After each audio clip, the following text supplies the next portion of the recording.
Okay, good morning, everyone, and welcome everyone to AAA Houston section SpaceGeekSpeak, and especially huge welcome to Ron Creel. We have a special presentation today for everyone, and so he has a introduction. Fresh out of college, some 55 years ago, Ron Creel was thrust into the challenging and high-speed engineering task: design, test, verification, and mission support for the thermal control system of the Apollo Lunar Rover roving vehicle, LRV, a new kind of spacecraft with wheels.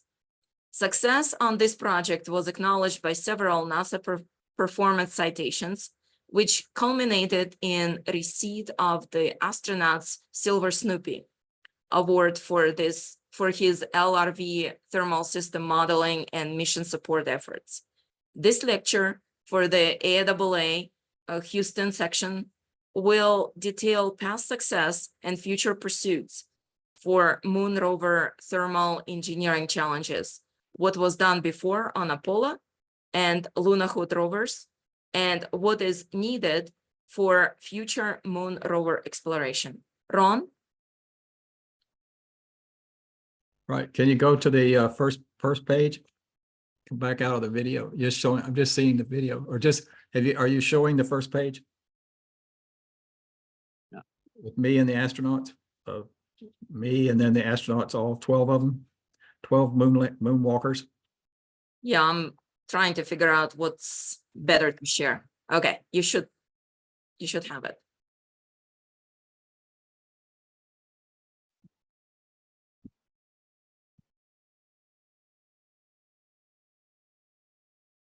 Do you see it, Rock? There we go. Do you see it, Rock? Affirmative, yeah. Okay, here we go. That's me on the left in my U.S. Space and Rocket Center docent lab coat at the Apollo 11 50th anniversary in 2019. On my lapel, I am proudly wearing my Silver Snoopy pin that I vehicle thermal control systems for support of Apollo 15, 16, and 17 mission control in Houston. Another picture shows me with mustache sitting at the LRV thermal model console in our Huntsville LRV mission support facility in 1972. On the right is a composite picture of the 12 brave U.S. astronauts in their suits, with the Moon Rover Riders missions highlighted in red. The other 6 crew members who orbited the moon alone were also very brave. This lecture will detail past success and future pursuits for Moon Rover thermal engineering challenges, what was done before on Apollo and Lunokhods rovers, and what is needed for future moon roving.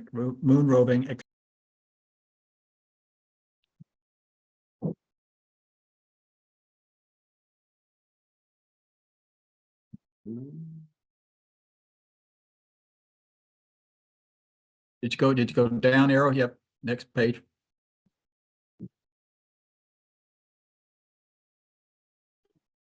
Did I lose everything? Can I hear it? Can you hear me, Rob?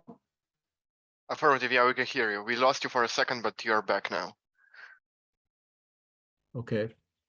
I can't hear Svetlana. She's muted.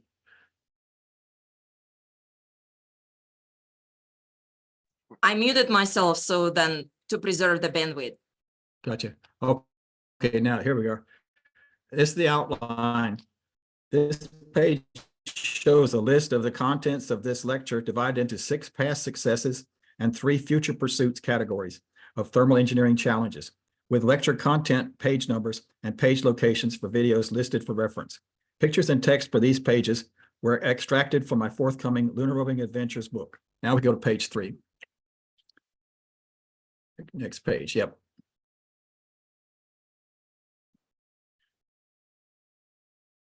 Internet just offloaded and awful slow today.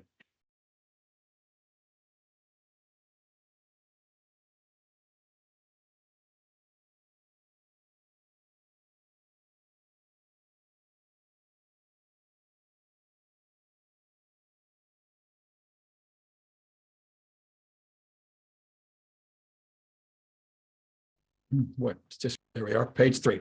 Page 3, Apollo moon buggy for astronauts to ride on. On the right is a picture of the Apollo Lunar Rover poster that was created by my friend and Lunar Rover enthusiast, Don McMillan in Canada. On the left is a list of the 6 lecture animation videos that Don has also created, along with 3 other important videos for this lecture. The first video shows a rotating model of the Apollo lunar roving vehicle, the end product of our successful moon rover thermal and other engineering efforts. I don't think we need to show this video. Let's not mess with it. Let's go on to page 4.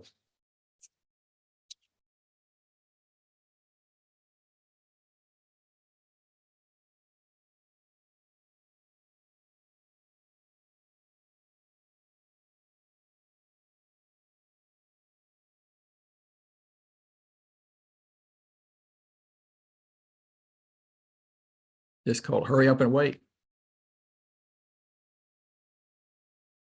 Okay, here you go. Page 4. LRV contract requirements generated 7 thermal and engineering challenges. My thermal engineering began when I joined NASA in June of 1969 for full-time employment at the Marshall Space Flight Center, MSFC, in Huntsville, Alabama. I had been a cooperative education co-op student employee during my college years at Florida State University. Those student workers are now called interns. For my first post-college project, I was assigned to work on thermal control for the Apollo lunar roving vehicles, LRVs, our spacecraft on wheels, a challenging and rewarding engineering experience for me. We began with the shown 22 contractual requirements for the LRVs, which had been developed over several years of research and ground testing sponsored by MSFC. As shown by the red circular icons, there were 7 LRV engineering requirements which led to thermal challenges for us to work on for getting the LRVs designed, tested, and transported to and operating on the moon. The applicable thermal engineering challenge red number icon is placed on the upper left corner of each following lecture page. Additional mentioned engineering challenge icons are also provided on some pages. Let's go now to page 5. Svetlana has this presentation, and y'all can study it later. She has all these notes that I'm reading from also. Page 5. LRV configuration never changed during 17-month development. 17 months. Extensive LRV research and Earth-based mobility testing had been completed before contract award in October 1969 by NASA for the prime LRV contractor Boeing and the major mobility subcontractor, the General Motors AC Delco Research Laboratory. Each of the 3 LRVs weighed about 462 pounds on Earth and about 77 pounds on the moon. The 10-pound thermal control weight limit for the LRVs meant that passive thermal control was required with no telemetry available, either traveling to the moon or when operating there. We started out with a plan to conduct Apollo missions at 4-month intervals. If you look at the vehicle assembly building, it's got 4 bays in it. And I've seen 2 Saturn V's in the building at one time. But this changed after the failed Apollo 13 mission. It changed to 8 months between our Apollo 15, 16, and 17 missions. That still did not allow enough time for any major modifications to be made before each of the next flight vehicles left the Earth on its way to the moon. So now to page 6.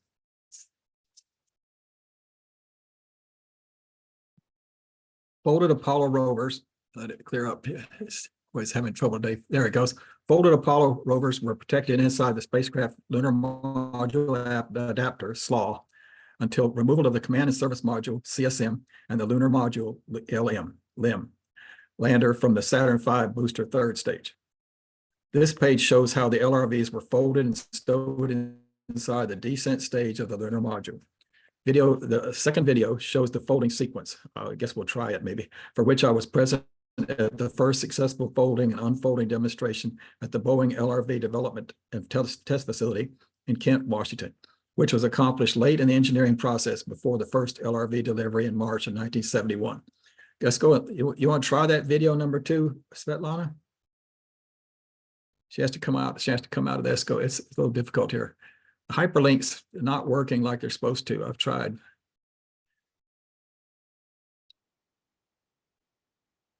There we go. Okay. Yep. Oh, good.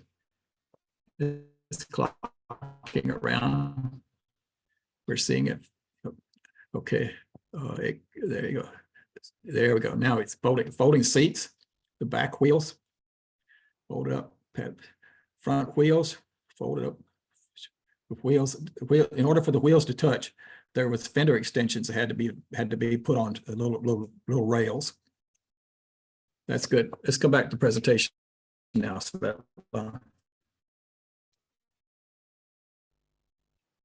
go to page 7.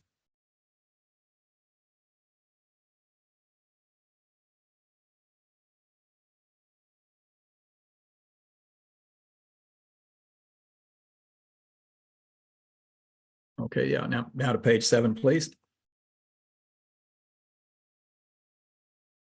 Page 7, from the Earth to the Moon and back in Apollo 15, 16, and 17 missions. This page shows the moon mission sequence of events from liftoff from the Earth to landing on the moon and returning to the Earth, at least the way we did it back in the Apollo program.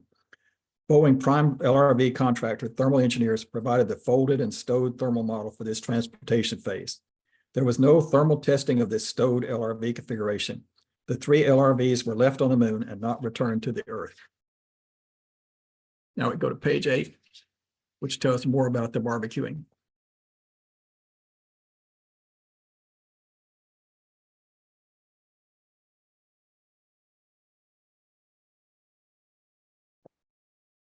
You can also see the 3 landing sites on that moon.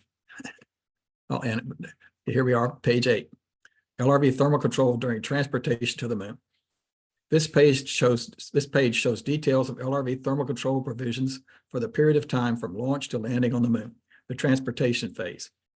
LRV thermal goals included limit the insulated electrical component temperature loss to 30 degrees Fahrenheit during transit to the moon. Note the lower cavities in the stowed LRV on the left. This was so that installation of the fully charged batteries could be accomplished in later preparations at the launch pad. Radiation, okay, secondly, radiation to space and exposure to lunar module exhaust plume impingement and lunar orbit for both radiant and albedo reflected heating environments. And thirdly, the lunar module barbecues to balance solar heating and radiation heat loss, which is depicted in video number 3. Let's try video number 3 now, please, Svetlana. You're doing a great job. On the right, you can see the underneath the folded up rover is the protection shield to protect against the landing plume and dust being thrown up when it landed. Here we go. It's a play. There we go. That's the barbecuing. It's much lower. It's 3 revolutions per hour. So it's actually much slower than this, but it balances out the solar heating and as well as the radiation to space. We'll talk about what happened on Apollo 17 when they didn't fully abide by this agreed to barbecuing. This is barbecuing, at least of the Apollo components on the way to the moon. Okay, now let's go to page 9, please. Go back to the presentation, please. This is working out.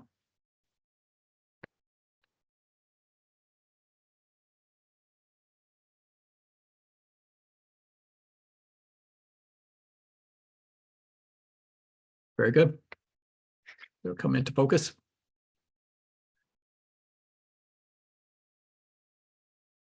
Eventually, come on now. Oh, fuzzy, come on.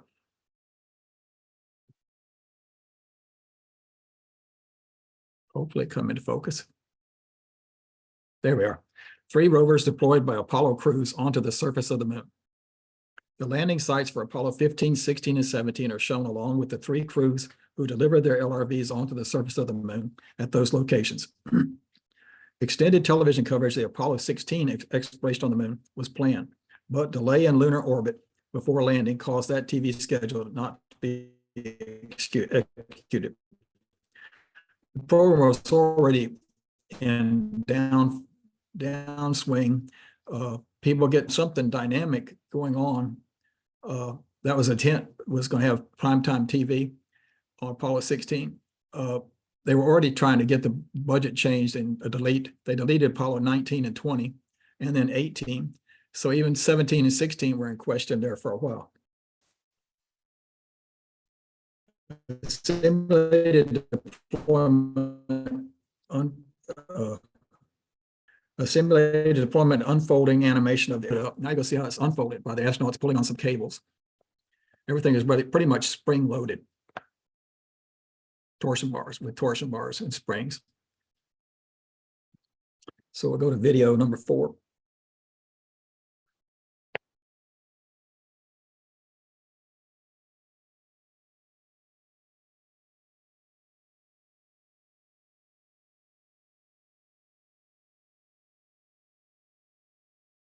Can you see the video? There it comes. There it is.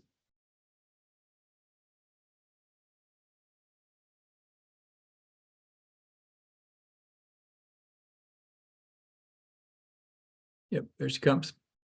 You have to get the center of rotation out away from the vehicle. There it goes. Oh, it went real fast. Too fast. It took about 10 up to drive around the moon. That gives you a rough idea. It actually goes much slower than what's happening there. There you go. That's better. That's better. That's better. The unfolding. Okay.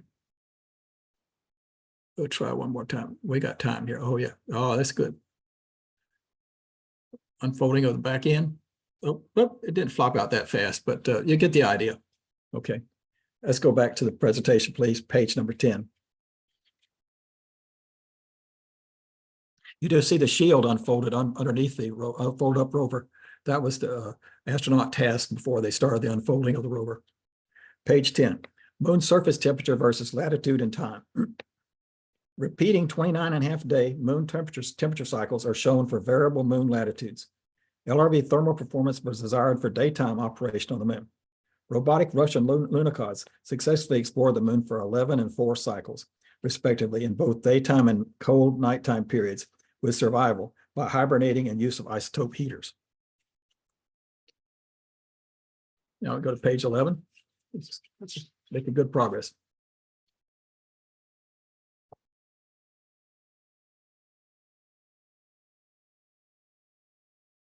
That's why it's good to number your pages and presentations.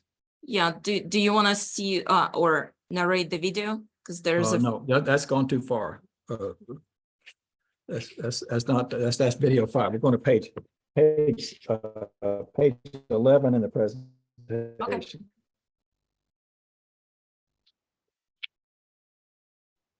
Page 11.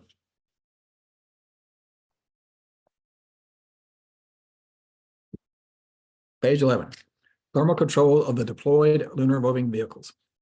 Minimum and maximum LRV component operating temperature limits in degrees Fahrenheit are shown on the left. This page also shows the several thermal engineering provisions for LRV daytime operation, which included maintaining all LRV components within astronaut touch constraints, insulating and isolating the forward chassis electronics from exposure to lunar dust. The motors and drives were painted with low solar absorbance S13G white paint for the clean transportation phase to the moon. Mobility subsystem internal conduction was maximized with seal nitrogen gas and special Krytox lubricant inside the harmonic drives. The outside of the display and control console was painted with low solar absorbance 92 Dow Corning 92007 white paint for transit. The black front panel was insulated and had painted radioactive lettering for visibility of power and navigation initialization switches. A gold cover plate was provided for Earth ground crew radiation protection. The astronaut glove-fitted hand controller was used for drive power, braking, and steering, with all exterior exposed surfaces assumed to be dust degraded on the moon. Go down to page 12. By the way, y'all can ask questions later on. We'll get some questions at the end.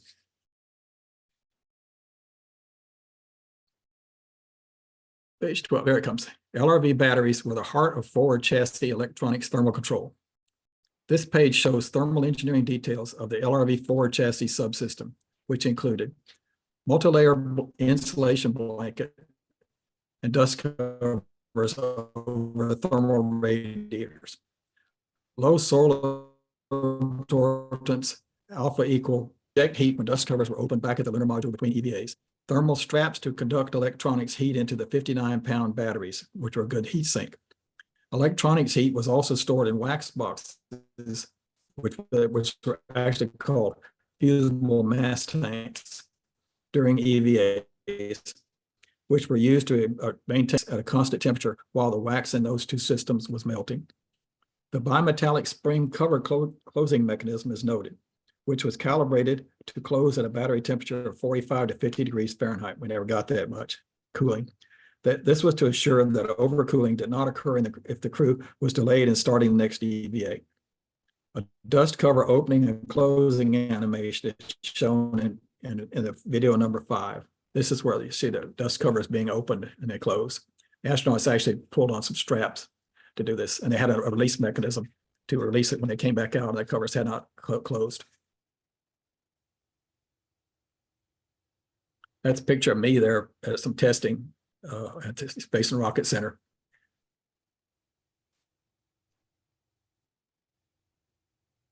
You just see my pocket, my hand.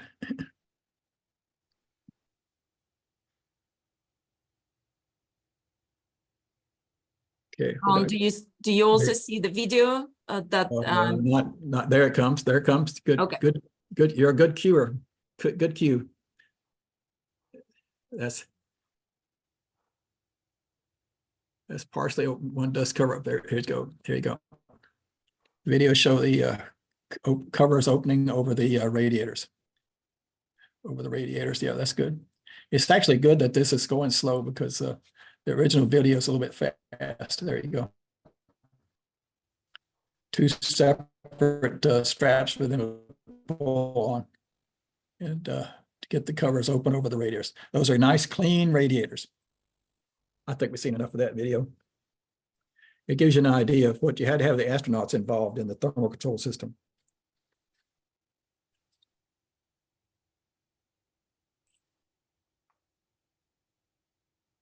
Then we go back to the presentation to page 13, please.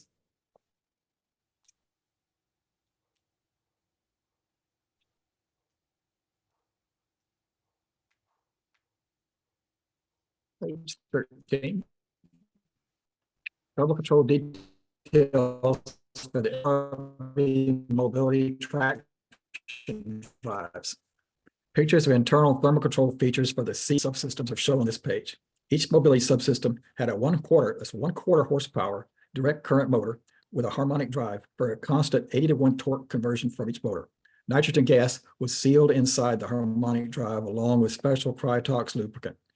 The same lubricant was used in the fluid dampers, shock absorbers, which were attached between the drives and chassis outside rails. Low solar absorbance S13G white for the transit to the moon, where it was assumed that all external mobility subsystem components would be covered by lunar dust, and they were. Freewheeling capability was provided for an overheated or otherwise malfunctioning mobility subsystem. That would prevent dragging of the incapacitated wheel. Disconnected wheels could not be reactivated, but the LRV could drive on a single home base. Now we'll go back to, go to page 14, please.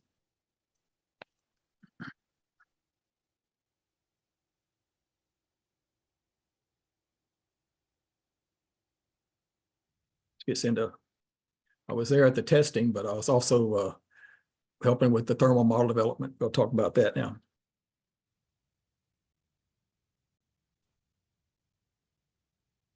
Gives you more time to look at the chart.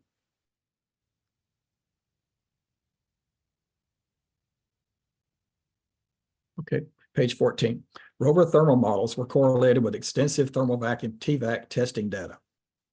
Prime LRV contractor, Boeing Company, thermal engineers provided the thermal model for the folded LRV transportation to the moon in a quadrant of the lunar module lander descent stage aboard the Saturn V launch vehicle. The full deployed LRV thermal model was supplied to our thermal support engineers at the Teledyne Brown Engineering Company so that they could develop our first LRV mission support thermal model.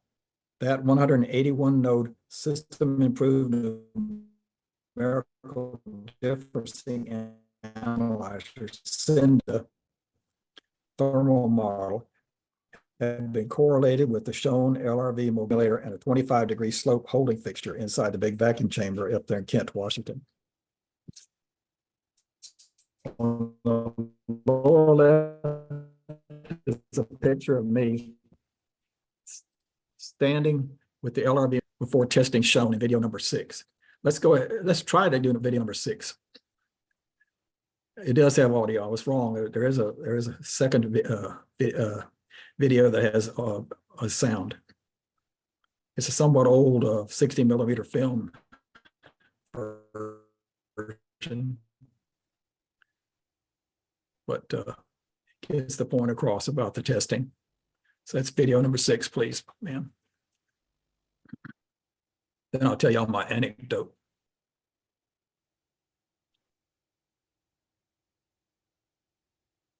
Can you hear the audio at all? Population torture No. testing on the so-called carousel simulating the lunar surface verified the durability of the wheel design. The test assembly was supported by springs to relieve most of its weight, thus simulating the 1/6 gravity of the moon. For example, driven on a rolling road fixture, the wheel assembly was tested under Earth conditions, and later in test chambers, reproducing the environmental conditions of the moon. The LRV tires are made of a woven mesh of zinc-coated piano wire, to which titanium threads are riveted in a chevron pattern to keep the wheels from sinking into the soft lunar soil. Long-duration torture testing on the so-called carousel simulating the lunar surface verified the durability of the wheel design. The test assembly was supported by springs to relieve most of its weight, thus simulating the 1/6 gravity of the moon. For example, driven on a rolling road fixture. Okay, that's good. We go back to the presentation, back to that same chart back there, back to page 14. We'll have a few more comments about the whippersnapper. I'm the whippersnapper. I was a young fellow, 23, 24 years old at the time. Okay.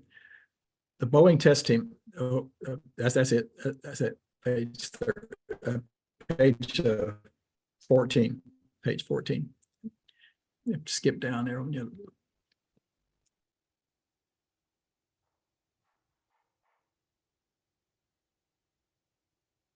Mine is showing page 14. Is yours showing page 14?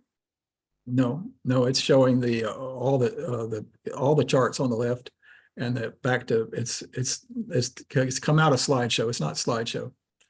I can see If the you page get- 14. Okay. You're getting page 14? I do. I think Okay. there is a bit of a time lag on your side, Gotcha. yeah. Gotcha. Okay, I'll read. The Boeing test team looked on me as a young whippersnapper who did not know what he was talking about. At one point, it was going to be the longest simulated driving period during a dinner break. So they asked me what would be the maximum temperature of the LRV drive. When I returned from dinner, I could not get them to tell me the maximum motor temperature. Mum was the word. I found a strip chart which showed 253 degrees Fahrenheit maximum. I showed it to them and they showed much greater respect for this young whippersnapper after that. Now we'll go to page 15.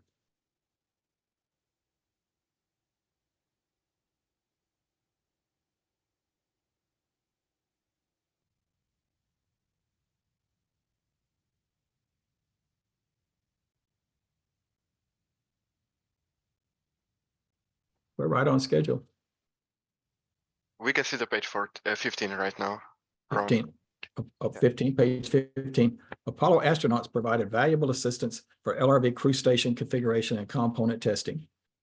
NASA astronauts had a vested interest in development of the LRV. This page shows examples of valuable hands-on assistance provided for the astronauts for crew station adjustments. 17 thermal log sheet that I had the crew sign, along with a fender extension from the qualification unit that our MSFC LRV team signed also. We had used that flight-like LRV qualification unit during the missions to mimic every switch setting and LRV driving step taken on the moon. That unit is up Smithsonian now.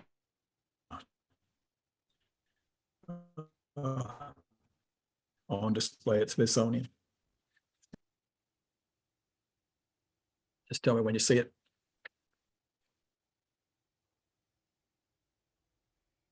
Repeat again, you lost the display? Page 16, yeah. Page 6. Mine is falling back to something other than it. But if y'all Okay. see page 16, I see page 16 on my side. you see it, Rock? Yeah, I can confirm that, yeah. Okay, Apollo 15 LRV thermal control performance. Astronauts indicated that there was no dust on the LRV thermal radiators after the first Apollo 15 EVA, extravehicular activity, and no brushing was necessary, which resulted in the only early automatic dust cover closure in a rover mission during the first cool down period. However, brushing was required for the radiators before the second cool down period, and the result was that there was no battery cool down. Radiator solar absorption approaching 45% was experienced. Battery temperatures were then maintained below operating limits during the third EVA, which was shortened.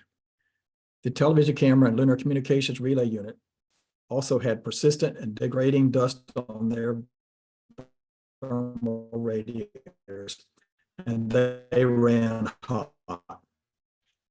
Maximum battery temperature, motor temperatures were off scale low, below 200 degrees Fahrenheit during all three Apollo 15 EVAs. Page 17. Now, please.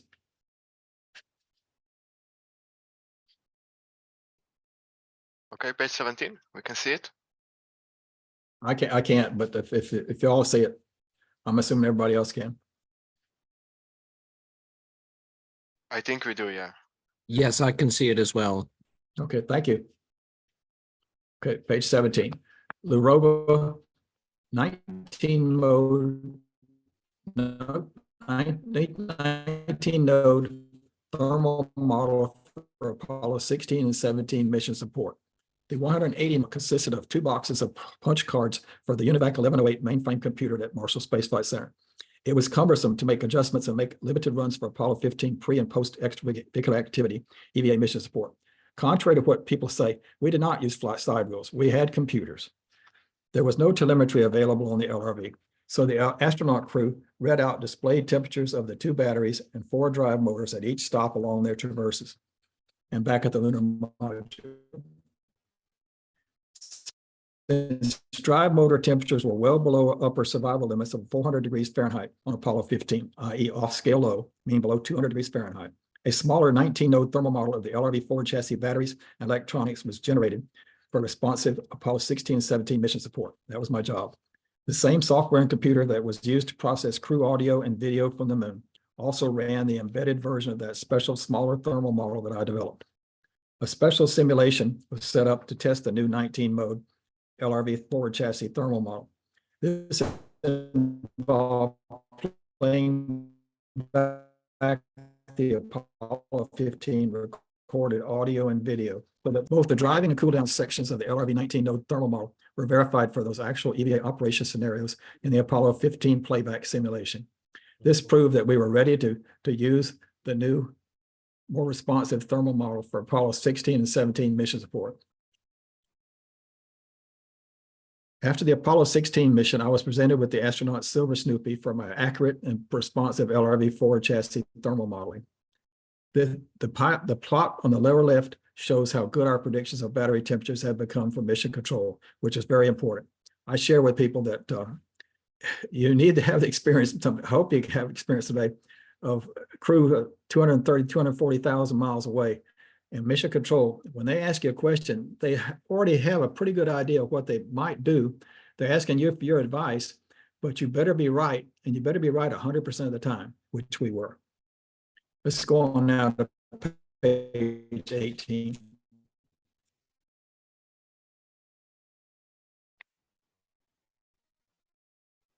We'll move on to Apollo 16, the second mission, second rover. Tell me when y'all get that, when y'all see page 18. We can see the page 18. Page 18.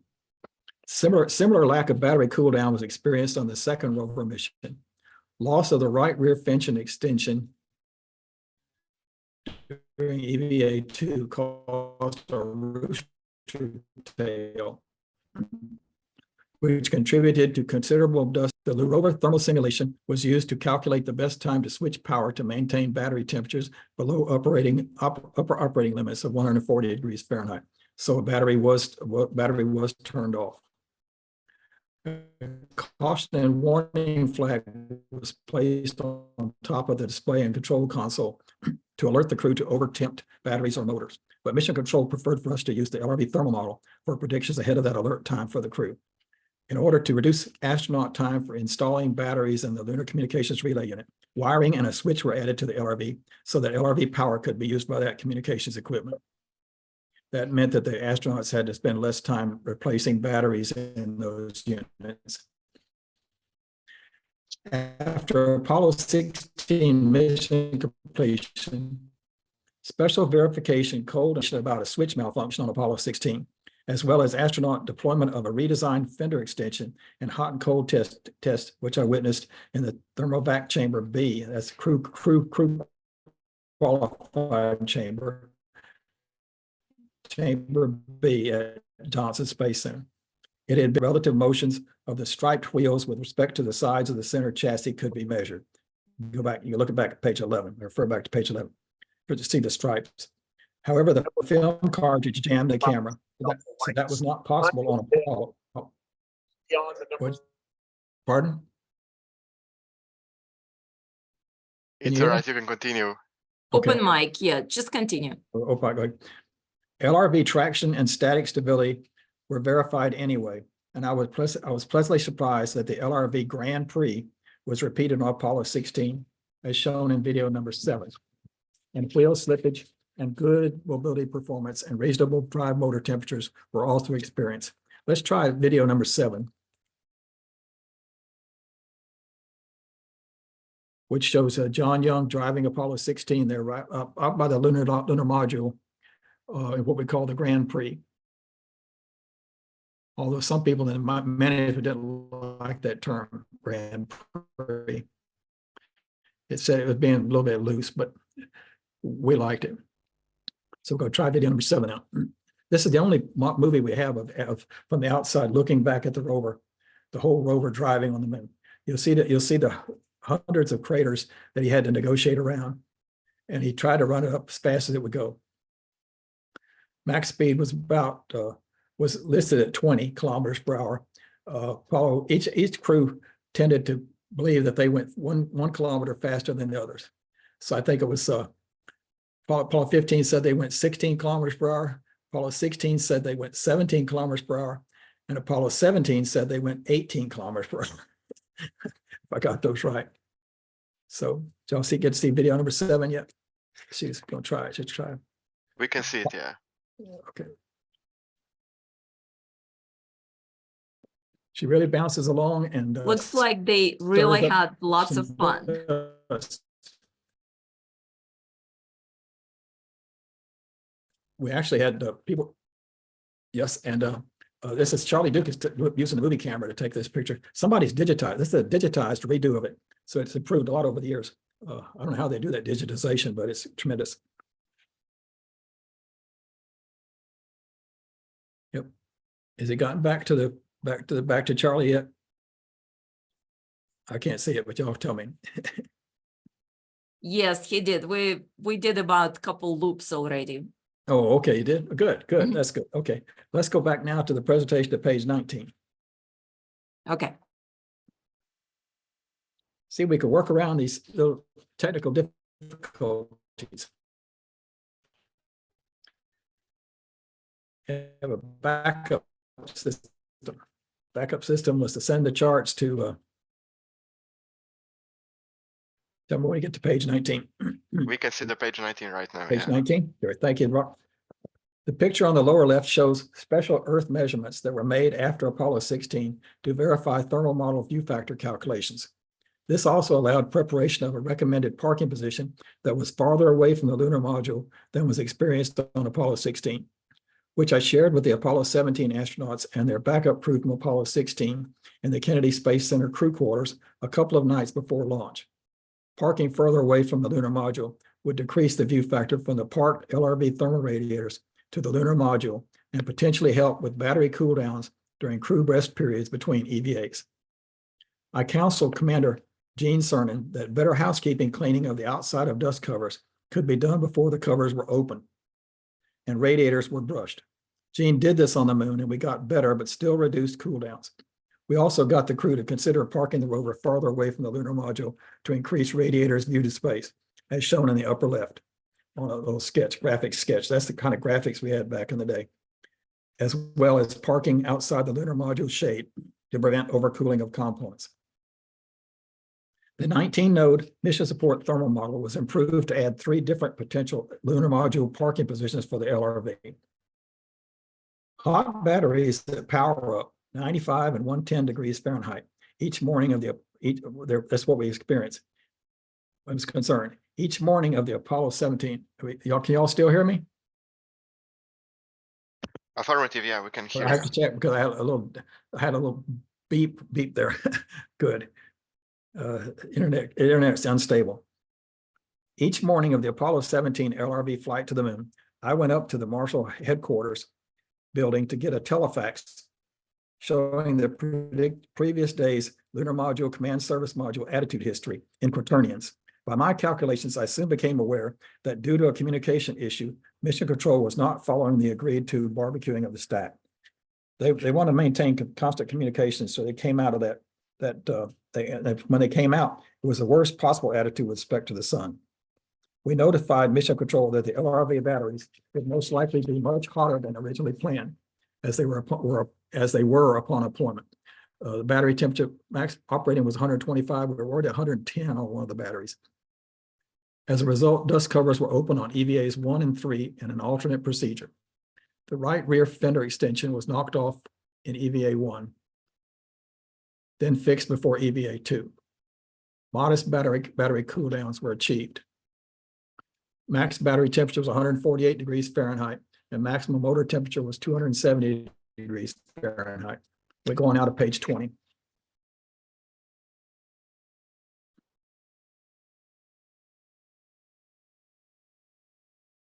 Then we're going to get into the meat of things, the future. Soon. We can see the page 20 now. Page 20. A comparison of previous Moon and Mars rover traverses is presented in the upper left. Can you still hear me? Affirmative, yeah. Okay, I keep being a ding. The table on this page shows a comparison of the 3 LRV mission results with the greatest distance of 35.7 kilometers driven in Apollo 17 EVA-3.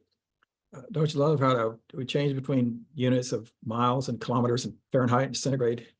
30% of battery power was used in 60% driving time in Apollo 17 EVAs, leaving 38% time for science. All LRV components remain within operational temperature limits. Temperatures were off scale low below 200 degrees Fahrenheit through most of the EVAs. LRV mobility and navigation performance reference documents are noted in the lower left. I encourage y'all to look at those, but done by some of my friends. Unfortunately, those friends have passed away now. Can y'all still hear me? Yes, we can. Very good. Very good, Rock. Okay, let's now go to page 21. Let's get into the future. Well, a little of the past and into the future. Page 21. Page 21. NASA successfully used radioisotope thermoelectric generator, RTG, nuclear energy sources on the 5 Apollo lunar surface experiment packages, ALSEPs, that were left on the moon. And we're working, I always ask the kids, why September 30th of 1977? I'll let y'all study that.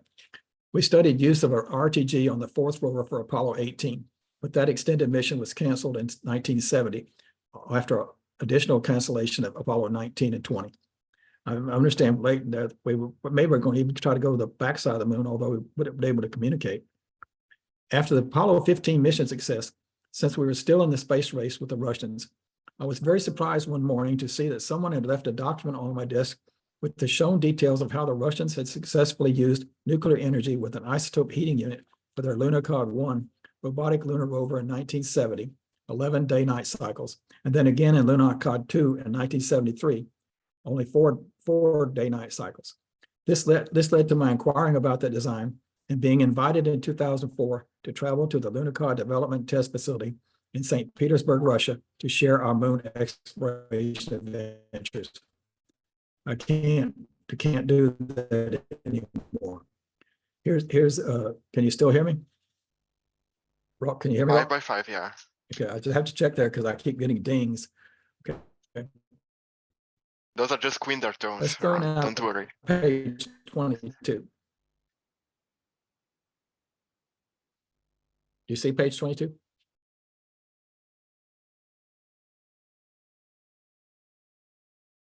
Not yet. Okay, now we can. Okay. Okay, page 22. Misleading 1971 pre-Apollo 15 dust removal testing at the Manned Spacecraft Center, which was name was changed to the Johnson Space Center, using Apollo 12 lunar soil. Lunar roving vehicle thermal control radiators were designed and tested with the expectation that lunar dust could be easily removed on the moon. That did not happen on the Apollo 15, 16, and 17 missions in 1971 and 72. We depended on the shown reported highlighted results of Earth-based testing and an acid vacuum chamber at a pressure of 10 to the minus 6 torr, used far from being correct, as was proven in the later attempts of the Apollo crews to remove lunar dust and restore the original surface absorbance of those thermal control second surface mirror radiators. Excuse me. The best dust removal on the moon resulted in a solar absorbance that was 5 times the original clean solar absorbance and resulted in very reduced or non-existent battery cool downs in Apollo LRV missions. The NASA report authors even recommended for ultra-high vacuum testing at much lower chamber pressures to be done, which did not occur. Of course, it takes weeks to ever get there, if you can. The new NASA Standard 1008, Classifications and Requirements for Testing Systems and Hardware to be Exposed to Dust in Planetary Environments, states that testing at 10 to the minus 6 torr is acceptable, which is just not or true or advisable. I want to say that again. It is not true and it is not advisable. Dr. Jim Geyer has verified the Glenn Research Center that lunar dust adhesion increases at environmental pressure lower than 10 to the minus 6 torr, with 10 to the minus 10 torr pressure in his own little bell jars, and even more lunar dust adhesion in the 10 to the minus 12 torr pressure present on the moon, as we saw.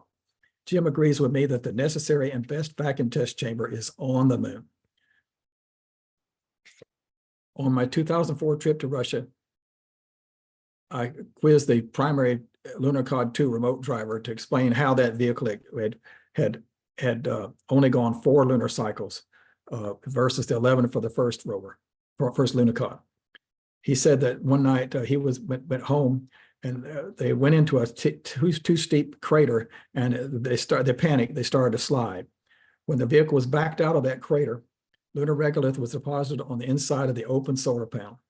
Subsequent closing of that panel deposited soil onto the thermal radiator, and Lunokhod 2 overheated and failed, so dust got them. They didn't have a crew member on the moon to try to remove the dust from the thermal radiator.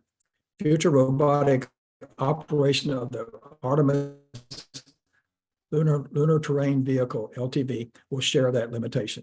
It's going out to page 23. We're doing pretty good on time, even with the difficulties. Page 23. Page 23? Yeah. Thermal radiator dust removal regrettably did not work on the moon with the much lower environmental pressure of 10 to the minus 12 torr on the moon, resulting in needed operational adjustments and science time lost. Battery temperature histories are presented here for the 3 LRV missions. We started to see adverse effects of lunar dust on radiator cool downs after the second Apollo 15 extravehicular EVA. The LRV in the suit the same way it was on Apollo 16 during EVA 2, which caused lunar dust to be rooster-tailed and thrown onto the crew, communication equipment, and forward chassis dust covers. The Apollo 16 reported that at the end of both EVA 1 and EVA 2, LRV battery emitters were dust covered after being brushed as well as possible, and they couldn't see it. It looked clean. Battery 2 was switched off during EVA 2 to maintain a temperature below the upper operating limit. Both batteries then exceeded their operating temperature limits during EVA 3, but not their survival limits. Can you still hear me? Affirmative, yeah. Rock, can you hear me? Yeah, we can hear you. Okay, because I keep getting this beep. Okay, gotcha. The JSC TV provided TV cameras and lunar communication relay units also had issues as I told you. They had actually two-part dust cover, 35% and 65%, but didn't ever use that. They actually had 100% open all the time. And the surface electrical properties equipment on the back end on the pallet overheated and failed due to dust coverage, which was adversely affected by the thrown up lunar dust from the missing right rear fender extension. The right rear fender extension was knocked off again on Apollo 17 EVA-1, and a repair was accomplished before EVA-2 using taped together map pages and clamps from the lunar module, which helped. Commander Cernan, the last man to walk and drive on the moon, summarized the lunar dust situation.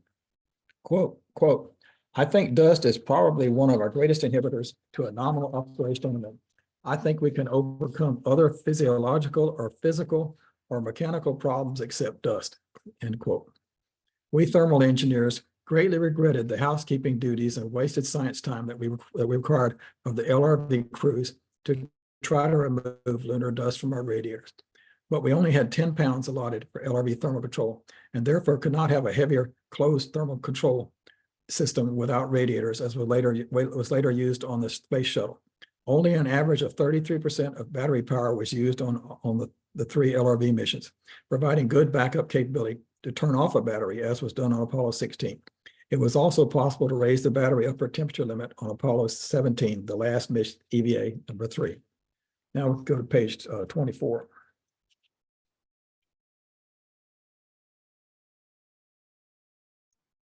Page 24. Now we transition from past success solving moon rover thermal engineering challenges to future pursuit of new thermal engineering challenges, one of which was not solved in the past. That was dust. Listed here are the items that we will both have and not have for future living and working on the moon. I do that for the students, especially when I brief Clive Neal's class at Notre Dame. They have a class called Living and Working on the Moon coming up next week. Now let's go to page 25. You can see the great list of things you have and not have, and they all lead to challenges. Page 25. Page 25. Okay. Let's see if did I skip over and we didn't show no, it's coming up, it's coming up. Page 25. NASA is now preparing for exploration in candidate lunar south polar permanently shadowed regions, PSRs. All of the 6 Apollo moon landing missions were conducted in sunlit lunar morning periods at near equator latitudes with good solar heating for rovers and crews and lunar module landers. Some of the new candidate NASA Artemis exploration sites at the solar south pole of the moon are shown on the left. Sites at 88 degrees south latitude provide much lower solar power and heating than was available at the highest previous Apollo mission 15 missions report over exploration latitude of 26.13 degrees north. This is because the sun moves in time and azimuth around landed spacecraft near the South Pole at a low elevation angle above the horizon. As shown on the right, this results in much less solar heating being available at the South Pole locations for vertical and horizontal spacecraft services on Artemis missions.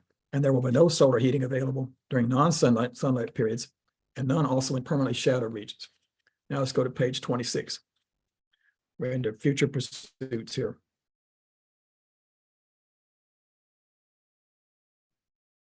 Page 26, yeah. Okay. The full flight proven LRV thermal model and forward chassis components, including batteries, are shown on the left. The RTG on LRV send-to-thermal model results were shown for initial 85-hour exposure in a very cold PSR at 25 degrees Kelvin, which is minus 414.67 degrees Fahrenheit. Adequate battery and electronic survival power of 18 kilowatts charge watt hours from fully charged batteries and 9350 watt hours from a 110 watt MMRTG, that stands for multi-emission radioisotope thermoelectric generator, which is what was used on Curiosity and Perseverance on Mars, is needed during the original required 85 hours PSR exposure without solar power. They bumped that up to 150, and maybe it's come back a little bit to 125. I don't know. It's still awfully long time.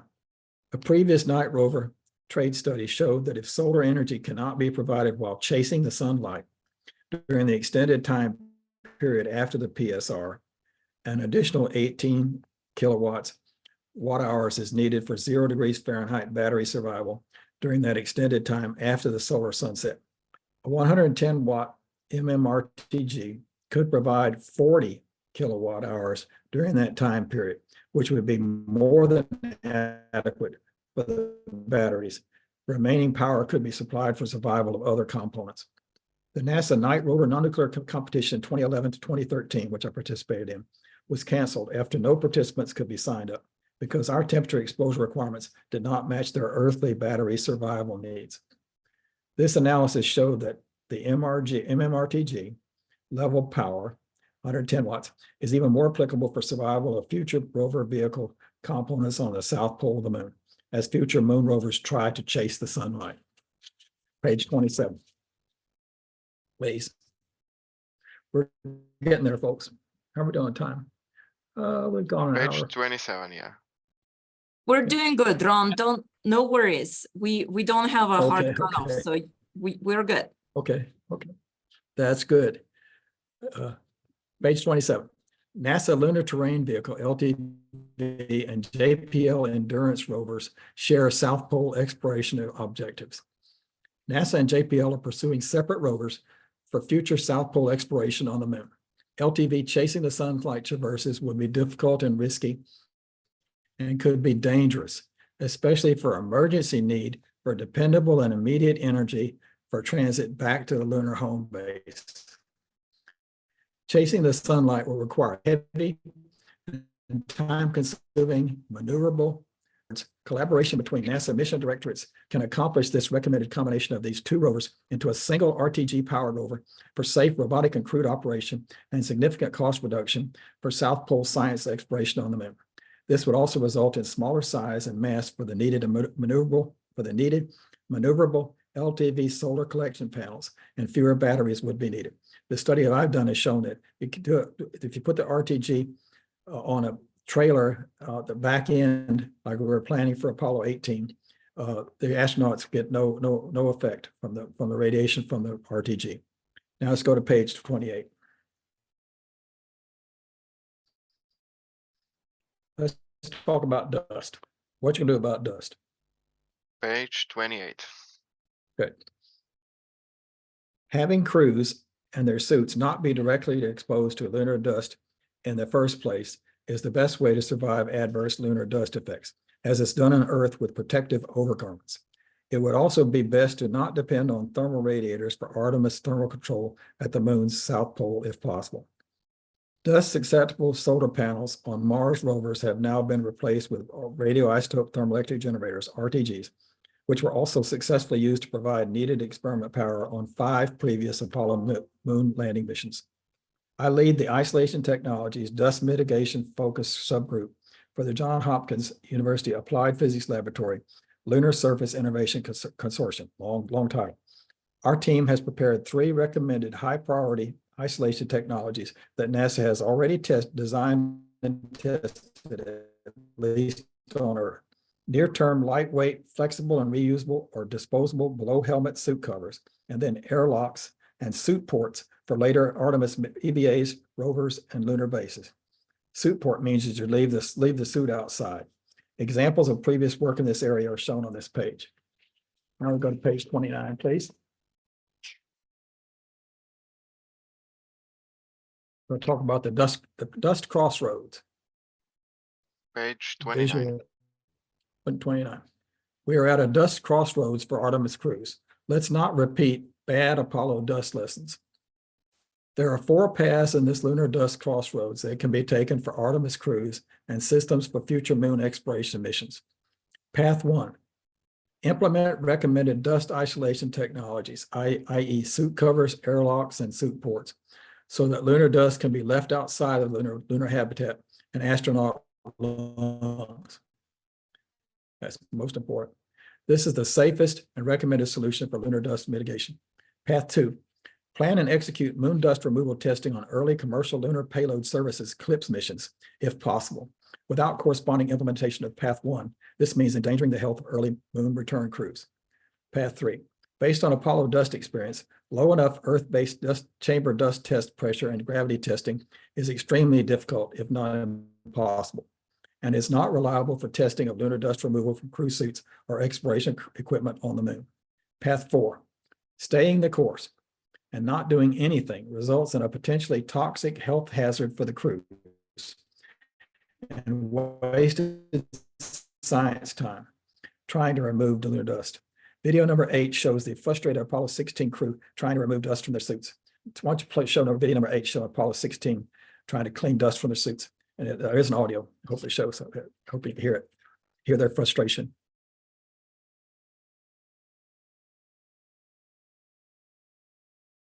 Good news is we had that color TV on the rovers to take movies like this,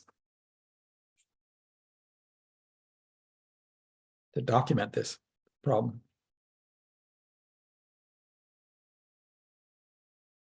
So Ron, do you want to see another movie? Oh, I'm yes, sorry. video number 8, video Okay, 8. hold on. I should have said that.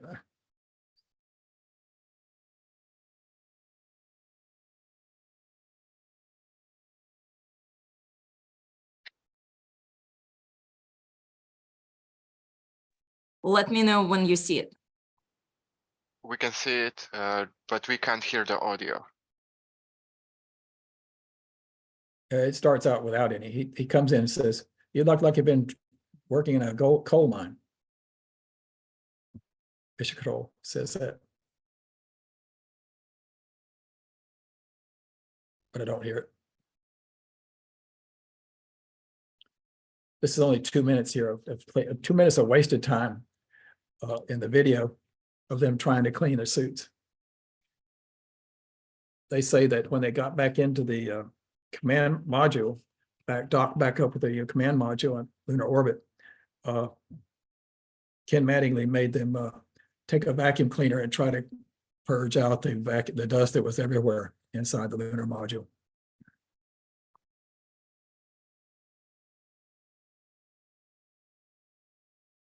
They've done some more brushing. Y'all could try to get the audio. It's really, really good. They are frustrated. We can move on to page 30.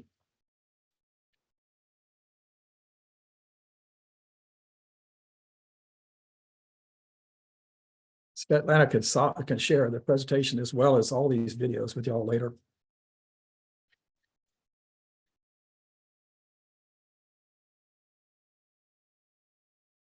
Y'all got to go to page 30, please. I am. Okay, thank you.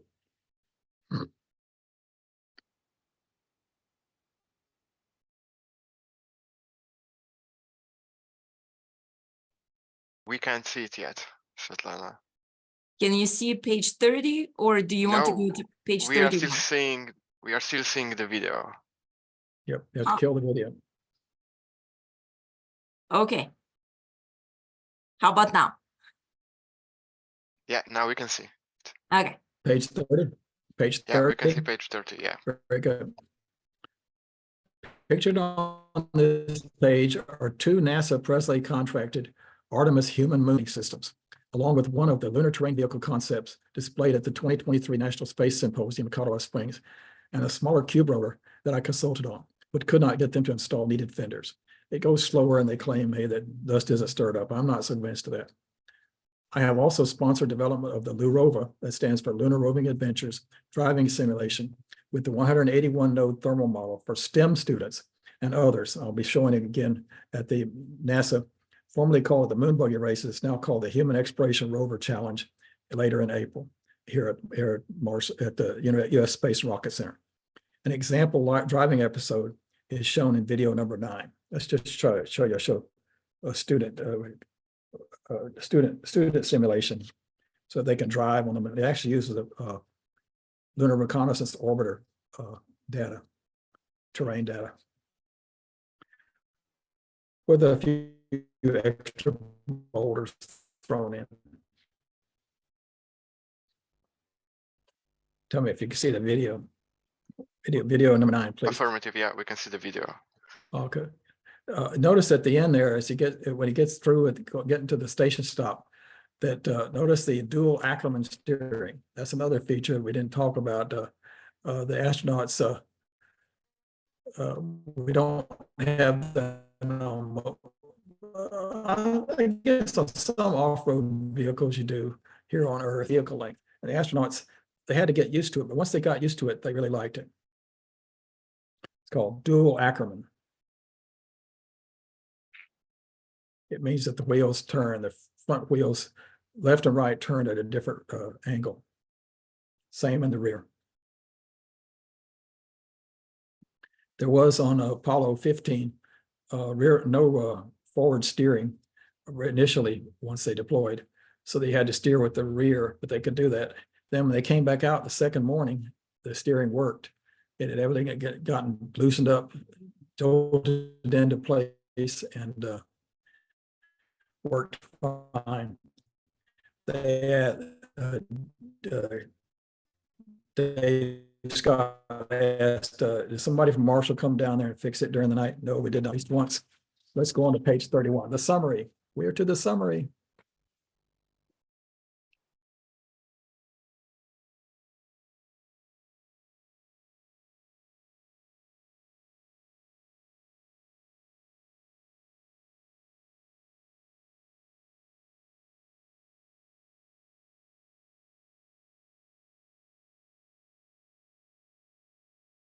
Get to page, going back, Svetlana, back to page 31 of the presentation. Page 31. You see it? Okay, summary. Yeah. Past success. How we solved moon rover thermal engineering challenges was presented for designs and performance for LRV transportation and daytime operation on the moon. Use of nuclear power for nighttime survival for ALSEPs and Lunokhods, and limited results for initial lunar dust mitigation attempts. Future pursuits. Recommendations for new thermal engineering challenges were also presented. Nuclear power for extended series were proposed for lunar dust mitigation for Artemis landers and rovers.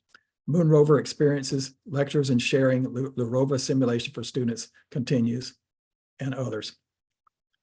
I asked to tell everybody, remembers Murphy's Law. If something bad can happen, it will. So always have backups and have backups on top of backups. We certainly don't want another Houston, we have a problem call for a rover crew on the moon. And the final page 32 has where I solicit questions from usually from the students.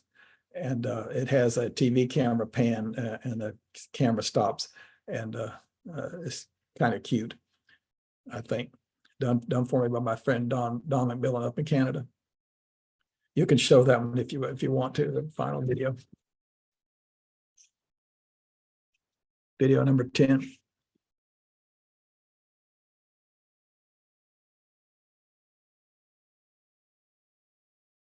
the camera, when the light turns on, I typically say, well, there we have a good question.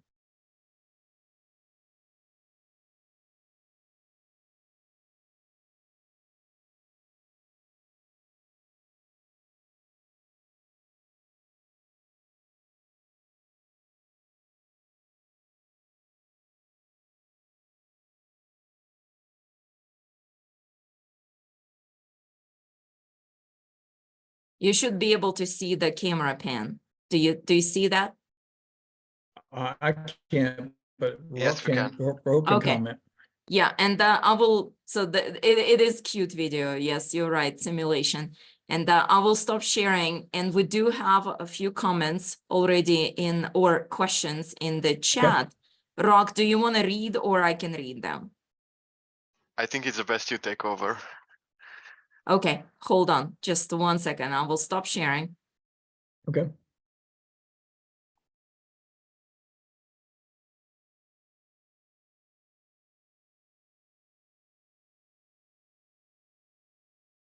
And as we can see with this technical difficulties, which are totally possible while we are on Earth, and those technical difficulties can happen, can take place, and most likely will take place while we will be visiting and having presence on the lunar surface.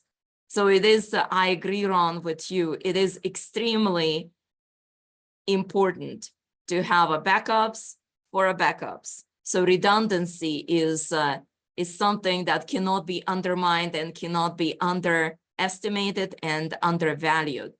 As we are considering the design and looking always closer to the launch, there's always issue with mass, always issue with what can we cut. So those cuts have to be very carefully considered, because the cut potentially can undermine the whole mission. With this said, I want to also thank you, Ron, for making this presentation.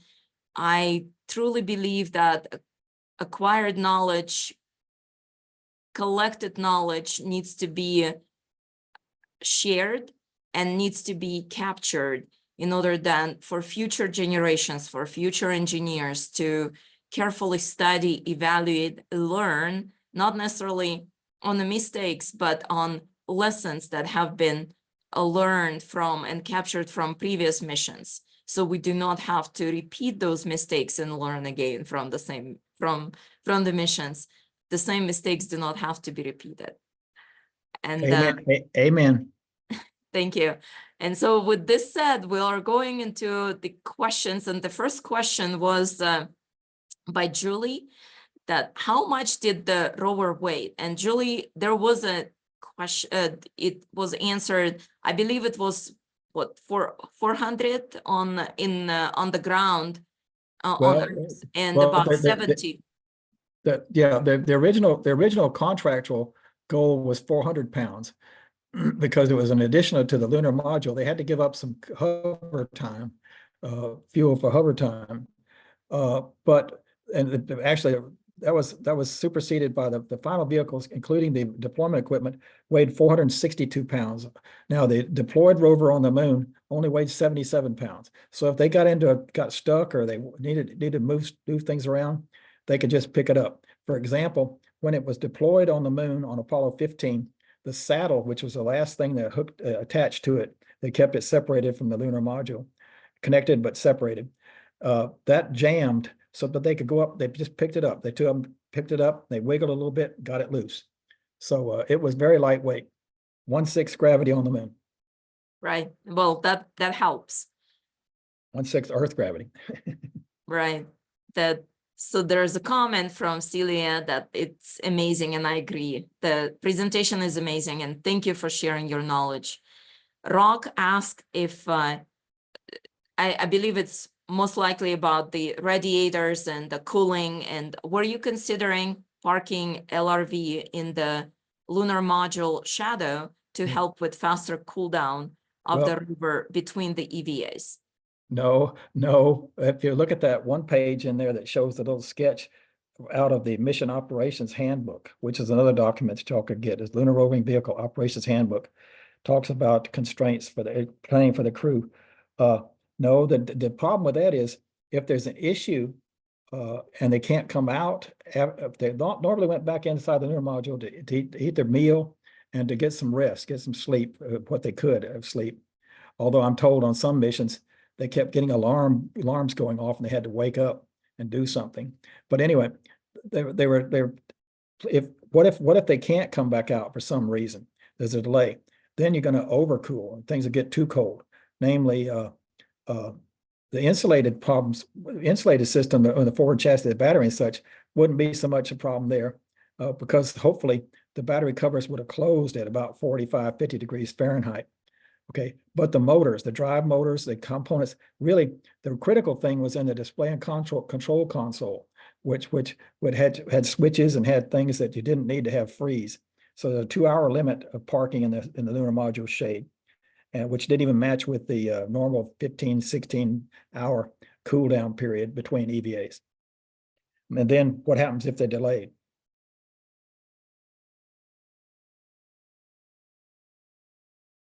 Yeah, everything has to be very carefully considered, and the drawbacks. One thing, using natural cooling, but that could also lead to overcooling. Esther asked if there were any main issues that you had during that time. Which one, if you have to pick one really major issue, which one would you pick? Dust, lunar dust, and its effects on the radiators, especially in the light of, well, I can't get across to people. We did the testing here on Earth before, thought that we had a solution. Okay, got up to the moon, kind of a little bit misled on Apollo 15, that even though we started to see the effects of, for the second cool down, we got no cool down on it. Not enough time to really do anything. And what could you do? I mean, some of the problem might have also been that the dust brush itself was used many, many times on the suits and on other equipment. But the basic problem is it's so much lower pressure on the moon that you can't test it here on the Earth. You've got to do whatever you're going to do and test, prove out, you got to do that on the moon.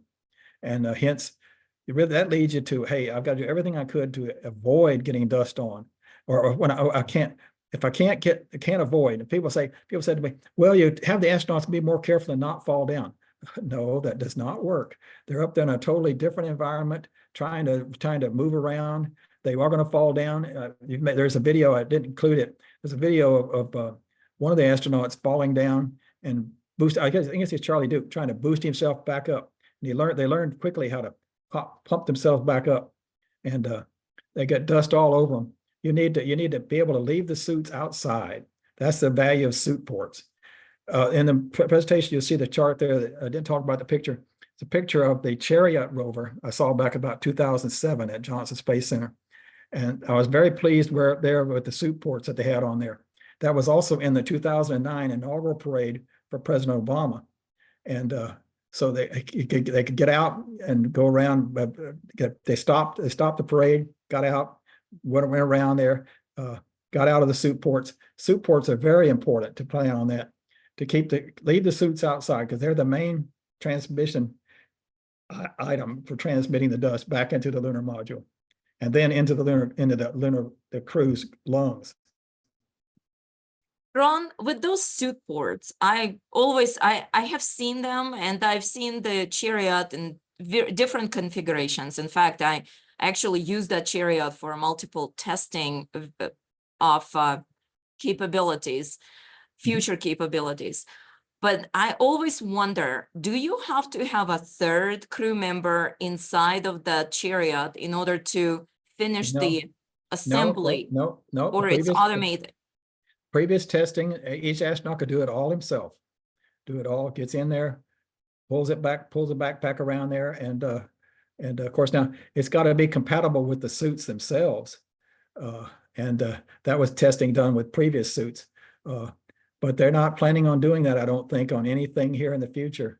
They're going to have dirty suits. Go ahead, bring them back into the lunar lander, and that's where need to investigate also suit covers.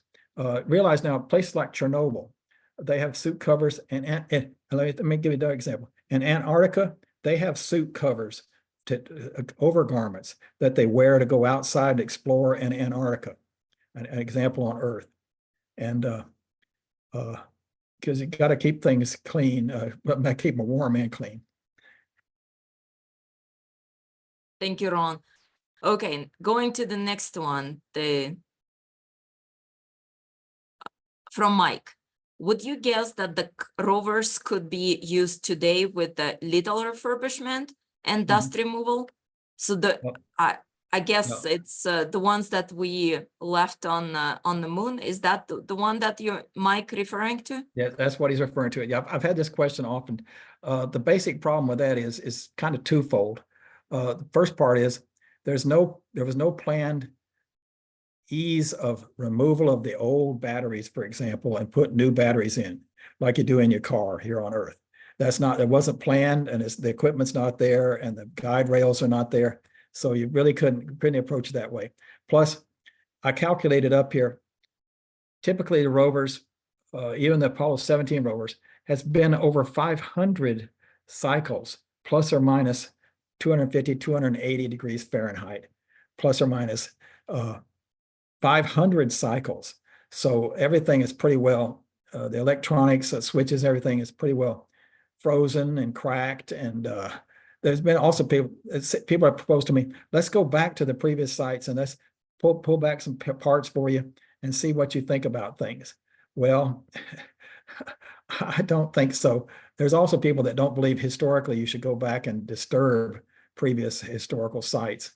But anyway, back to main base. No, it's been 400 or 500 cycles, plus or minus 280, 200, 300 Fahrenheit temperature cycles. And everything is very, very frozen, cracked, exposed. And then throw on top of that exposure to solar rays, X-rays, ultraviolet rays over those years. We were there for about 3 days at a time. And that was our limit. Now they're going to try to go longer time periods here in the future. We'll see.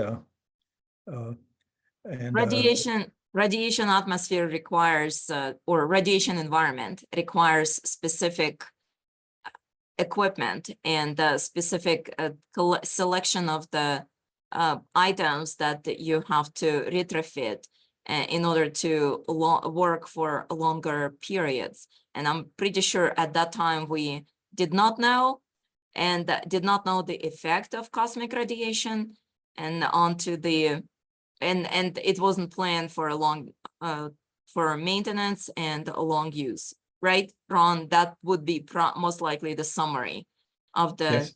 current situation of the equipment. Yes, I agree. So, Okay. Ron, would you say that then, given what you just said about the replacement of batteries or almost impossible replacement of batteries, that to make future rovers or any equipment on the moon, that it would be good to have them made modularly so that you could replace different parts, namely batteries and items that would be very sensitive to dust and that? Or do you think always making new things and putting them on the moon is better? Spares, you're better off to have a spare rover, for example. And we've had one even here on Earth. The fourth rover that was built, the parts were put together, grouped together. It's been now reassembled at the Kennedy Space Center in their visitor center. That would have been Apollo 18. And you're right. They talk about that on the Lunar Terrain Vehicle, having that capability of the providers are supposed to propose how they would do that. So let's see who wins that and who propose what they propose to do. Of course, now working and doing that work on the moon is awfully tough, awfully difficult. Think about it. He's got to look out through the helmet, through the visor, and then coordinate with his gloved hands, parts and things. It's difficult. It's not as easy as here on Earth. And the time you spent doing that, the results may not be worth it versus having spares. Yes, thank you, Ron. It's a very good presentation, a wealth of information.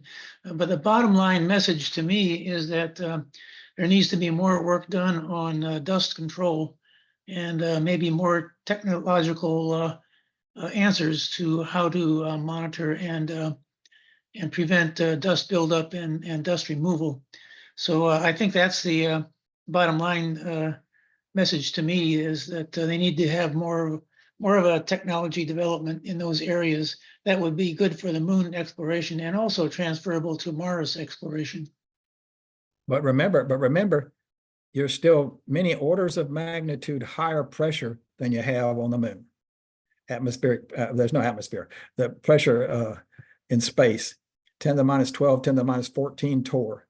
So I'm not convinced here that you can ever test and be assured that things are going to work here on the Earth. We already proved that. They tested it before Apollo 15 using Apollo 12 soil. And we have this document. I can send that to Svetlana too. I'll send it. Excuse me, and sneeze. Oh, little sneeze there, sorry. Bless you. Thank you. Yes, thank you, Ron. Well, there's always ways to get around testing. We have a space station, you know. Well, yeah, but Space station How you does gonna- not have how dust. you gonna- It, how you the gonna throw environments are dirty? different. Yeah. How you gonna throw dirty dust? Svetlan's fine. How you gonna throw dirty dust into the equation? Yeah. The testing. Thanks, Ron. Nor do we want to introduce dust to the space Right. station. Right. No. We want to keep it clean. Exactly. There's a whole slew of various operations activities that are ongoing in order to keep the clean environment, clean atmosphere within the space station. I imagine Okay, that, go- yeah, I imagine from what you were saying that maybe the best way to test new technologies for dust control is to take those to the moon and test them out on the moon. Just like you were saying about Right. using, But that would be, At Mike, that would be most- validation. But in already. combination with early suit ports and airlocks and dust covers, suit covers, so that when you're still doing this testing, before you prove out if you got a hope for electrostatic removal or whatever, you still got to be able to control the dust, control it. The way Oh, you yeah. do that is isolation technologies, leaving the suits outside. I keep preaching that, and you talked about people learning lessons. I don't know if we're learning the lessons. Well, I have a leaf blower that does a pretty good job of getting the leaves off my yard, so that would be one way of doing it, you know. Well, let me talk about that. Let me talk about that. Let me talk about that. That has danger of propelling objects into the suits. The suits are your lifeblood. Okay, that is what protects you. Okay, and people ask me, will say, why don't we have rubber tires on the moon? Well, the reason is it's a pressurized system there. If it was to fail, okay, get punctured or whatever and fail, it's going to blast out particles and pieces that might very easily hit the suit and damage the suit. And boy, that's really tough if that happens. They had enough trouble with the suits, by the way, of joints, wrist joints and helmet joints jamming with dust. And I think you'd be better off if you didn't have to do those adjustments. You have the suit port such that you get into the suit port, hook your arms in there into the gloves already there. You don't have the glove removal. And same thing with the dust, the boots on the bottom. The boots get very, very dirty. So maybe the best thing that we can get from moon exploration is not exploring the moon per se, but to learn how to get along on the moon with all the dust, the main problem, which is dust. And then Yep. that will develop procedures and strategies and technologies for controlling dust when doing things in the moon or the future and for Mars. Yeah. The problem I have is that NASA's already done this. Okay, over the years here, folks at Dover, with the suits here, my friend Dave Cadigan and all, they did the dust covers. They tested, as Svetlana says, you had the suit ports on the chariot. NASA's done this already. Why did they abandon these things? Why didn't they focus in? I think you're going to have the crew get up there, just like Gene Cernan there. You saw that picture of Gene in the presentation there. You're going to have awfully dirty suits. And they go take those back inside the lander. And the dust is going to get into lungs, astronaut lungs. We were only there for about 3 days. They still had coughing, a certain amount of reaction to the dust. It smelled like gun. It said it smelled like gunpowder. Well, there's lots of challenges coming from dust. We had a presentation from Kristen John, and that Ron is confirming in specific impact to the Lunar Rover, but there's a whole slew of various issues that dust or dust mitigation has to address, and one probably major is the health of astronauts, health of crew members, because the dust inhalation is bad for not just for lungs, but for their health. It could be detrimental. And then all the both to the suits, to the items, to all the moving parts and the radiator. I mean, dust accumulation is not a joke. It's a huge challenge that lots of engineering designs will have to overcome. Right. Okay, Yeah, Dave is that's probably patiently. that's Yeah. probably number one. That's probably number one. Yeah, one, number two. Number two, as I point out in the presentation here, is surviving when you don't have sun. This chasing the sunlight is ridiculous to me. Limiting. How are you going to do it? They could talk about going between edges of craters and having totally sunlit periods. Also, that doesn't allow you. How are you going to do that in combination with where your lunar base is located? How far away can you go from the lunar base? And can you assure yourself that you're going to be getting this lower solar energy at the south pole of the moon? And so that's the other thing, is that's where nuclear. Look at it once again. NASA did it in the past. Russians did it. The Chinese used nuclear heaters on the U-2s, the little rovers. And and JPL, they've done it on Mars. They gave up on the solar radiators because dust was getting on the radiators. Okay, I think one of the two earlier rovers passed away up on Mars. And so they've gone to the RTGs, totally RTGs, on Curiosity and Perseverance. And even a bigger one that you see on the picture there, the 245 watt dual RTG.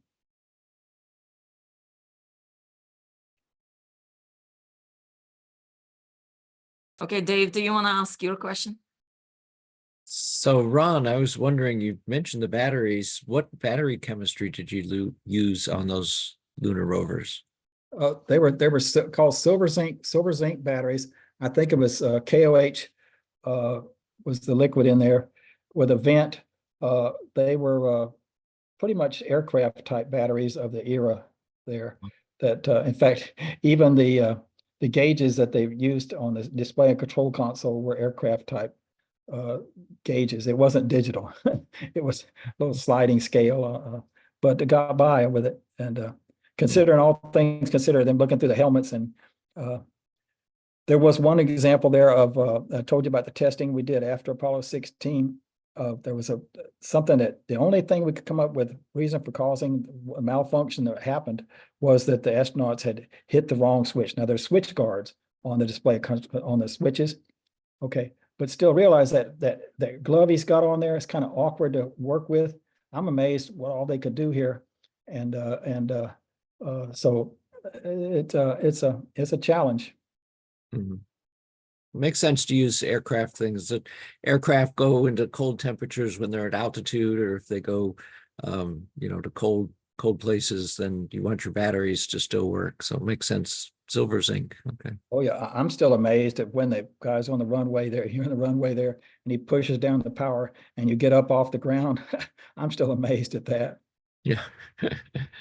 Okay. Thanks. I didn't tell you the other highlight of myself. You talk about what's good. To me, the number one highlight to me also was not just getting the Silver Snoopy, but after we talked to the crew. Another engineer went down to Kennedy Space Center, talked to the Apollo 17 crew in the crew quarters.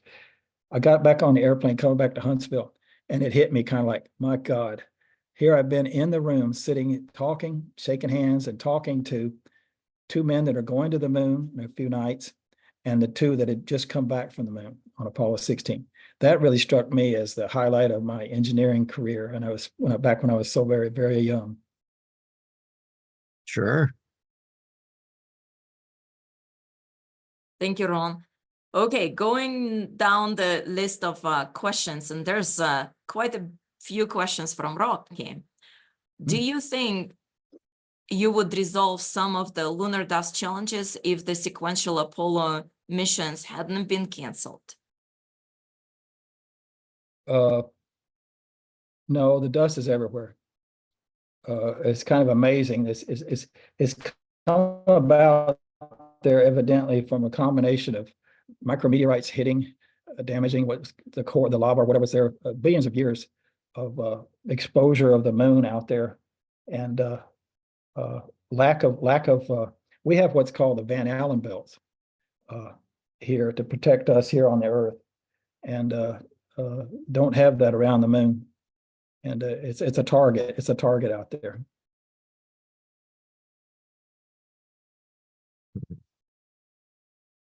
Right, that there's no protection, and so because of that, plus there's no, since there's hardly any environment on the lunar surface, those dust particles are not getting polished like what they do in on the Earth, and Yeah, so water. therefore there's no dull parts on the dust particles. That's right. That's right. And I don't know about trying to traverse into the permanently shadowed regions. Maybe the robotic vehicle can do that, but the human vehicle and it's awfully cold inside those permanently shadowed regions. And there's a requirement of going for about 6 hours, I think. But also, remember now, the basic limit is backpacks. You're only going to get 7 or 8 hours out, even out of the new suits, I believe. You could comment on that, Svetlana. So you can't drive all that far away because you got to come back. You got to come back the same distance, and it's going to be a challenge.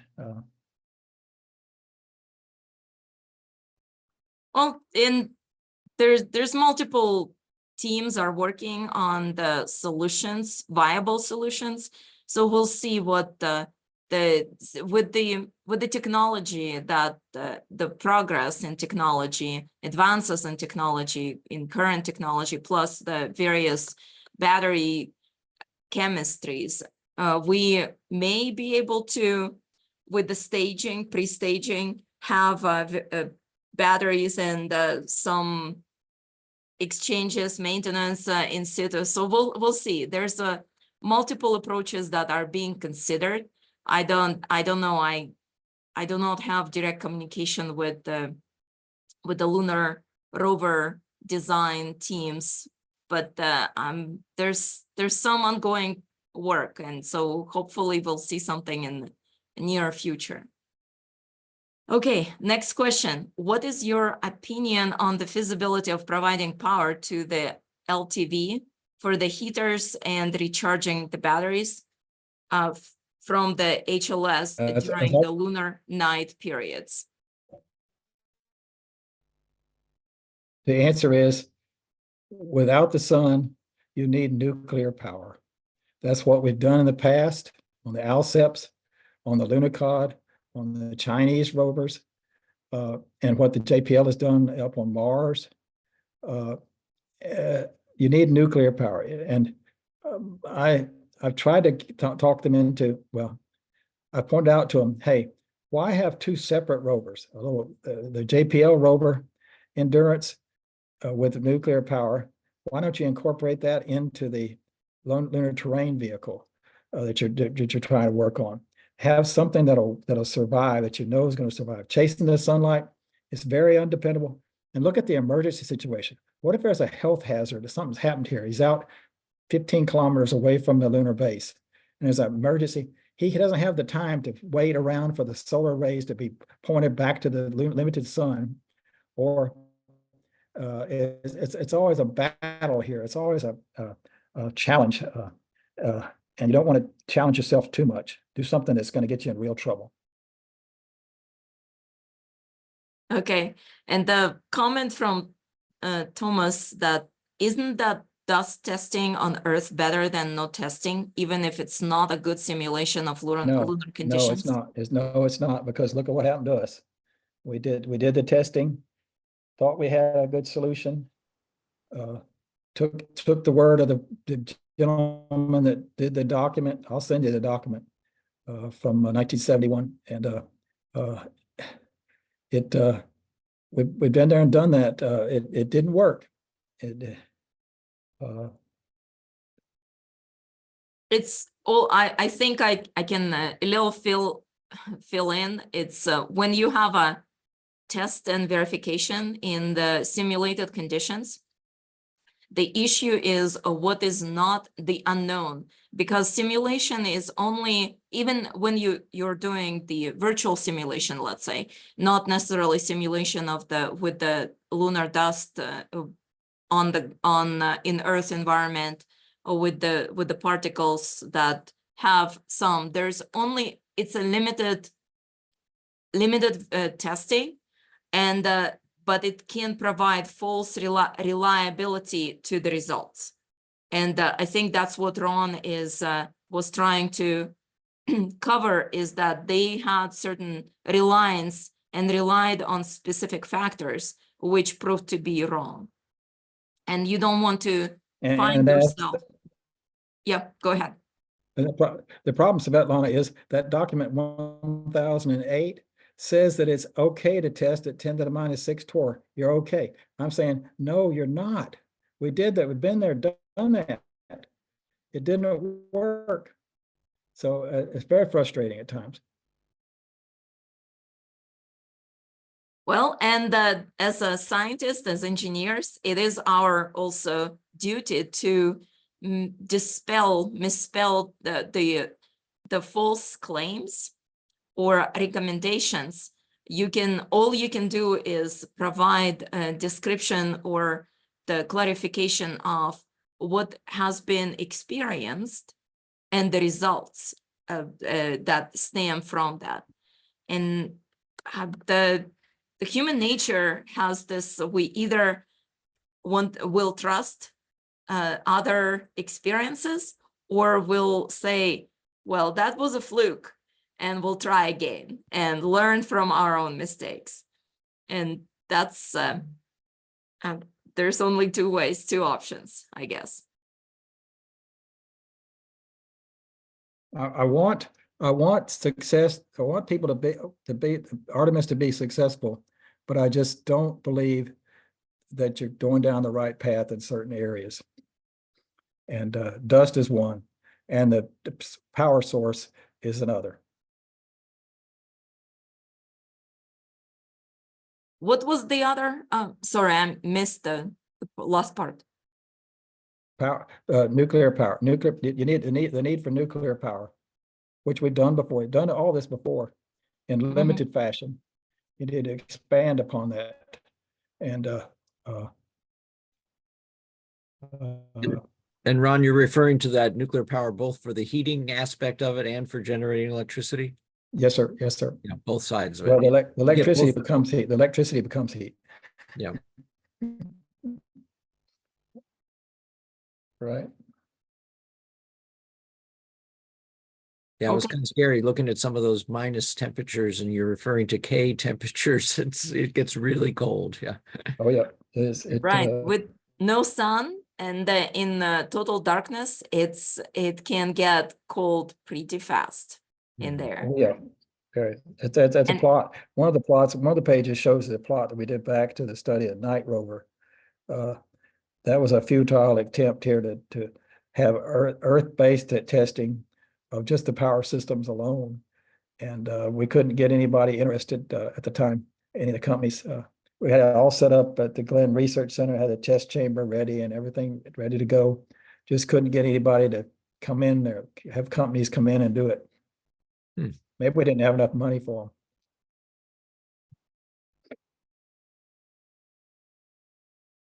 And so big question is the materials.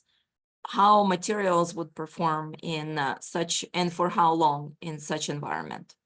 So that's something that future will answer, and the engineering design will have to accommodate those challenges. Yep. And so I see a question from Rock. Has the lunar dust affected the electronics too on LRV besides the thermals?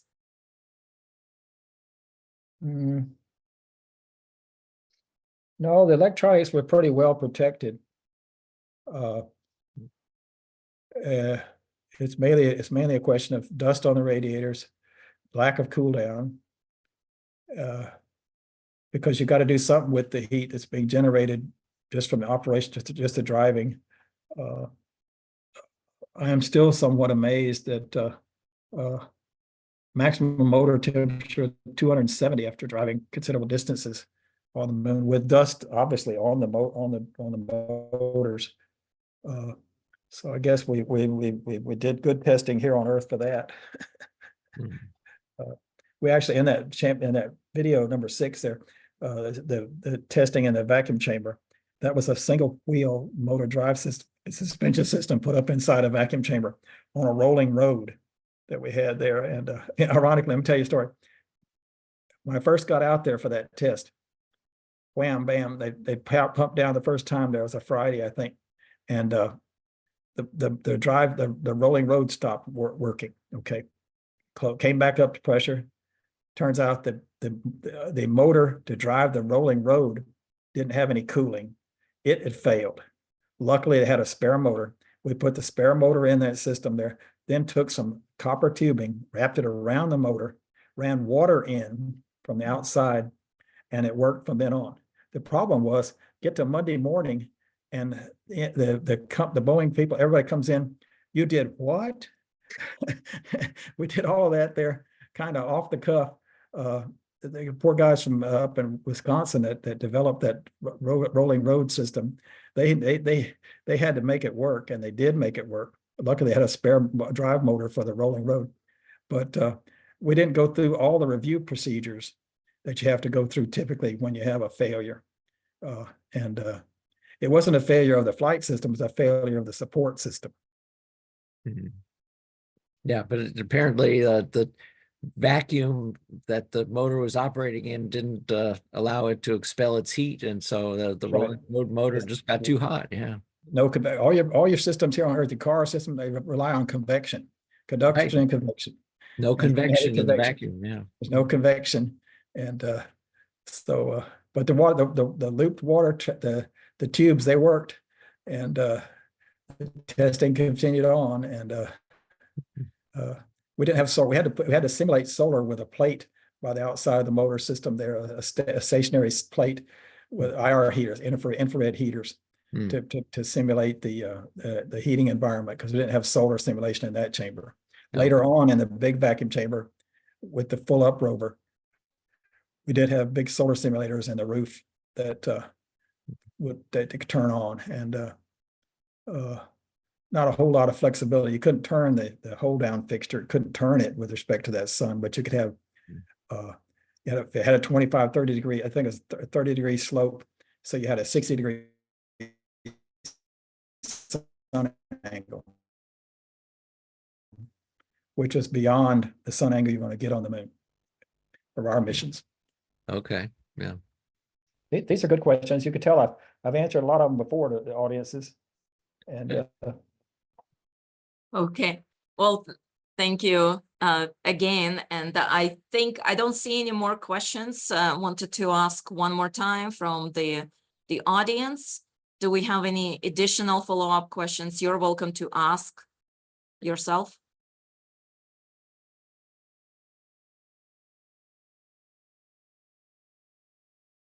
Okay, seeing none.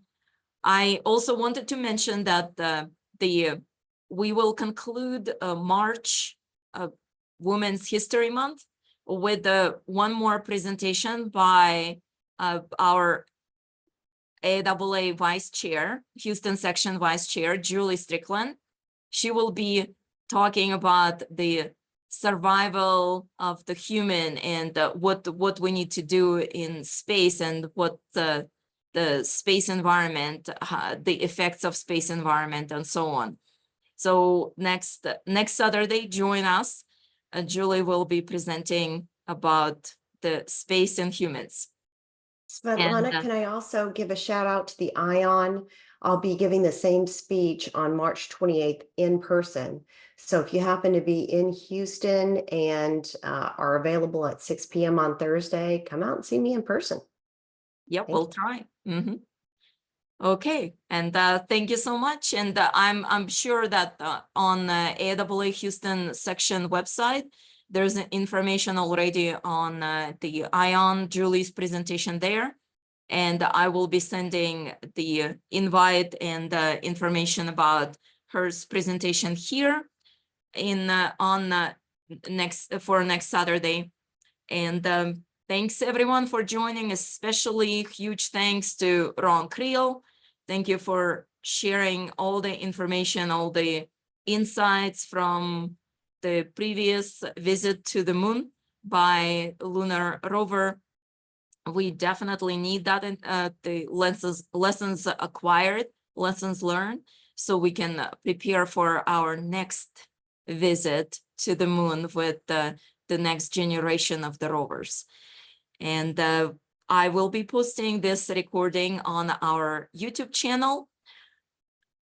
Keep on asking questions and keep on rocking space exploration. Thanks, everyone. Have a great week. Thanks, bye. Goodbye.